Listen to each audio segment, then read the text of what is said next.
Breaking news కంచె చేను మేయడం తిన్నింటి వాసాలు లెక్క పెట్టడం ఇలాంటి సామెతలన్నీ పక్కగా సూట్ అవుతాయి. ప్రస్తుతం మీరు చూడబోయే అధికారికి సంబంధించి అక్రమాలకు అడ్డాగా నిలబడి అడ్డుకట్ట వేయాల్సిన ఆ అధికారి ఇవన్నీ చేయకపోగా అక్రమాలకు అండగా నిలిచాడు. ఆ అక్రమం ఎప్పుడు చేయాలో ఎలా చేయాలో క్లియర్ కట్ గా సూచనలు కూడా ఇస్తూ ఉంటాడు. ఈ కథ మొత్తం నిజామాబాద్ జిల్లాలోని బోధన్లో జరిగింది. ఓ ఇసుక అక్రమ రవాణాదారుడికి ఓ అధికారికి మధ్య జరిగిన సంభాషణ వినండి, మీకే మొత్తం సీన్ అర్థమైపోతుంది. అన్న నమస్తే. నమస్తే. ఆడున్నావు? నేను ఇక్కడ బోధనలో ఉన్నా. పక్కకు ఉన్నా. ఓన్లేదు ఇక్కడ బోధనలో ఆడ ఇక్కడ బాబా గాడ లేదా వెల్డింగ్ షాపు కంద కూర్చోలేదు. సరే పక్కకున్నావు కదా? పక్కకున్నా. నీ దిక్కు కొబ్బరి సైడ్ ఏమైనా మాల్ ఉందా? లేదు, ఒక కంకర్ లేదు. నీది ఏమైనా ఉంటే చెప్పు అంటున్నా. లేదు, నాది ఏం లేదు.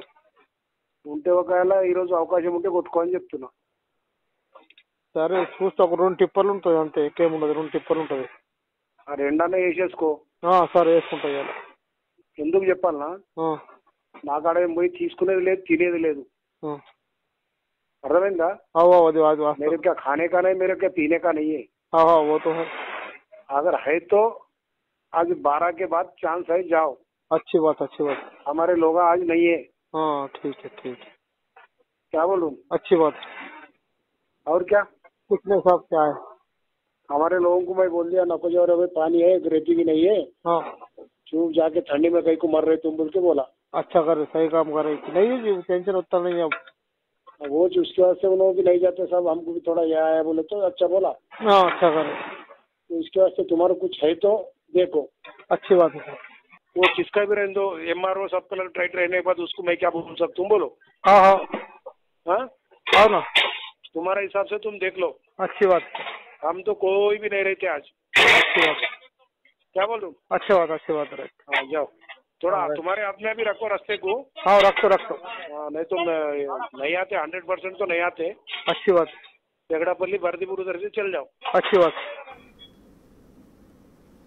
ఇక్కడ ఫోన్ కి ఓవైపు ఉంది రెవెన్యూ ఇన్స్పెక్టర్ గంగాధర్, మరోవైపు ఉంది ఇసుక కంకర జారకొట్టే అజీజ్ అనే వ్యక్తి.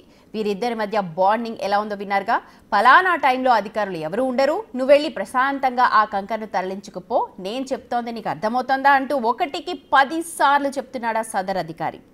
అయితే ఇలా 3 ట్రిప్పులు 6 ట్రిప్పులుగా సాగుతున్న ఈ దందా ఇప్పుడు బయటపడుతోంది. దీనికి కారణం అంతా ఆ అధికారే.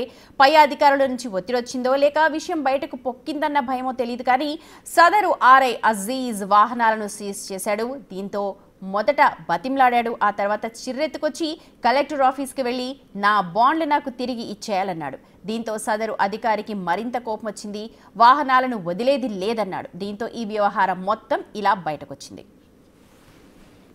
కావాలని, ఎందుకంటే ఉసుక నడుపుతా నేబిల్స్ ఒక నడిపేసిన టార్చర్ తీసుకుంటా, నెలకు 2 లక్షలు ఇసుకుంటానే పోయినా.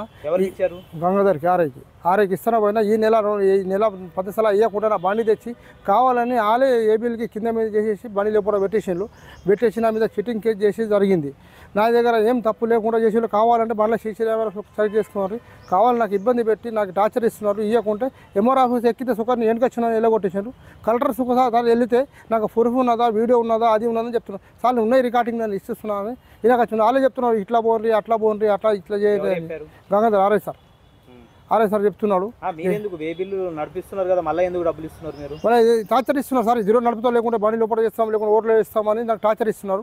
ఇచ్చిన తర్వాత మళ్ళీ ఏబీలు తీసుకొని ఆడే తీసుకొని మళ్ళీ నాకు టార్చర్ ఇస్తున్నారు. ఏది సార్ బండి ఇక్కడ ఎందుకు అట్లా చేస్తున్నారు అంటే, లేదు రేపు ఇష్టపడతాను నీకు ఎందుకని ఎమర్జెన్సీ ఆఫీస్లో పెట్టేస్తున్నాను. బండి పెట్టిన తర్వాత ఇప్పటిదాకా 20 నెలలు ఇప్పటిదాకా ఏం సహకరించలేదు. ఇవ్వకుంటే మేము నిన్న కలెక్టర్ ఆఫీస్ దగ్గర పోతే ఎందుకు ఆడ పోయినా అని నాకు టార్చర్ ఇచ్చి బండికి ఎఫ్ఐఆర్ చేసి కూర్చున్నారు.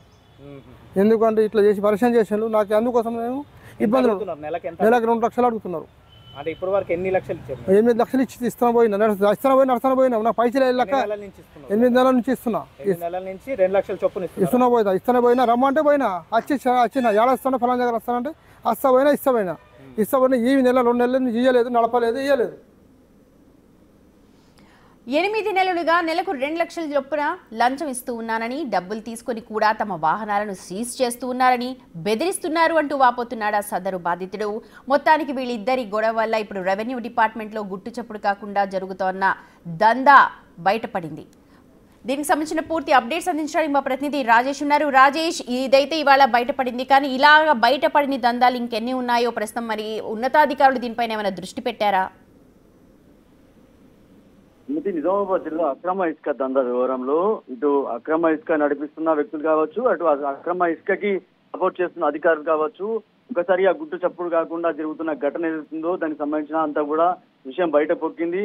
ఇదంతా కూడా ఒకరికొకరు చాలా కాలంగా సహకరించుకున్నప్పటికీ ఎప్పుడైతే ఆ వాహనానికి సంబంధించి కావచ్చు లేదా ఏదైతే అక్రమ ఇసుక తరలింపు వ్యవహారంలో ఆ వాహనానికి సంబంధించిన ఏదైతే ఆ డబ్బుల వ్యవహారంలో గొడవ జరిగింది కావచ్చు, దీంతో వెహికల్ ఏదైతే ఉందో అంటే ఎవరైతే అజీజ్ సంబంధించిన ఎవరైతే అక్రమ ఇసుక తరలిస్తున్న నేపథ్యంలో ఆ వెహికల్ నడిపించే వ్యక్తి ఎవరైతే ఉన్నారో అజీజ్ కి సంబంధించిన ఎవరైతే ఆర్ఐ గంగాధర్ మధ్య జరిగిన సంభాషణ ఇప్పటి వరకు మనం విన్నాం. దీంట్లో ముఖ్యంగా 8 నెలలుగా ఇది అంతా కూడా గుట్టు చప్పుడు కాకుండా కొనసాగుతుంది.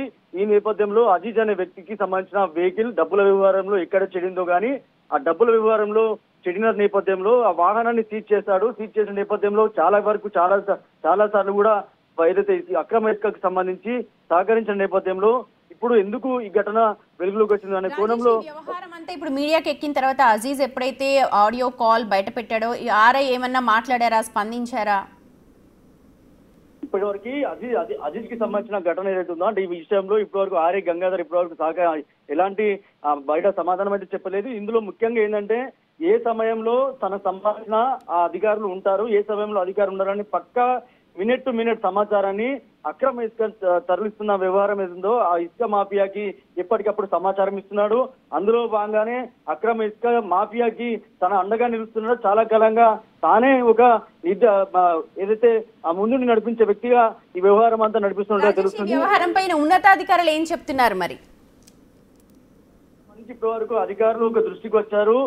ఏదైతే ఆడియో కాల్ కి సంబంధించిన సోషల్ మీడియాలో వైరల్ అవుతుంది కాబట్టి తనపై చర్యలు తీసుకునేందుకు రంగం సిద్ధం చేస్తున్నట్టు తెలుస్తుంది. ఆర్ఐపై ఇప్పటివరకు చాలా ఆరోపణలు ఉన్నప్పటికీ ఈ అజీజ్ ఒక్కడేనా లేకపోతే ఇంకెవరైనా ఉన్నారా, ఎంతమందికి సహకరించారు, ఎన్ని మండలాల నుంచి అక్రమ ఇసుక తరలిస్తున్నారు, ఎప్పుడెప్పుడు ఆఫీసర్లు ఉండరు, ఎప్పుడెప్పుడు ఆఫీసర్లు ఉంటారు, ఆ ప్రాంతానికి ఆఫీసర్ ఎప్పుడు వెళ్ళారు అనే కోణంలో సమాచారం ఇస్తున్న నేపథ్యంలో ఇక ఆర్ఐ గంగాధర్పై విచారణ చేపట్టేందుకు అధికారులు సిద్ధమవుతారని చెప్పుకోవచ్చు.